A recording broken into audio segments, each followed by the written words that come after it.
ఓం శ్రీ గురుభ్యో నమః. సదాశివసమారంభం శంకరాచార్యమధ్యమాం అస్మదాచార్యపర్యంతాం వందే గురుపరంపరాం.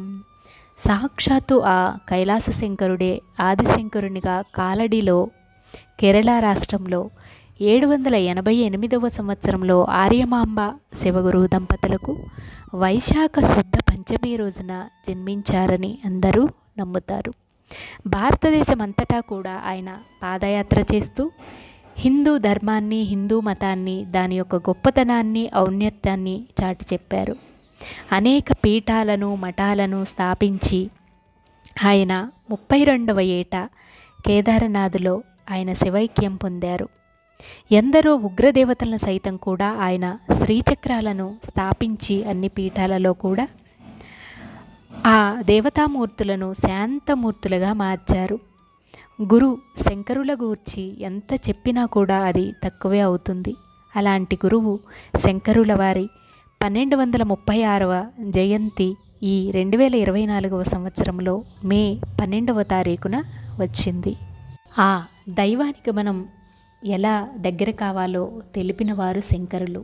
మనం ఆ భగవంతుణ్ణి పూజించడానికి తేలిక మార్గంగా మనకు ఎన్నో రకాల శ్లోకాలను, మంత్రాలను మనకు అందించి ఆ భగవంతునికి మనకు చేరువ చేయాలని ఆయన చూశారు. అటువంటి గొప్ప గురువులు మన దేశంలో జన్మించినందుకు మనందరం కూడా చాలా అదృష్టవంతులము. సౌందర్య లహరి, శివానంద లహరి, కనకదార స్తోత్రం లాంటి ఎన్నెన్నో ఆయన మనకు అందించారు.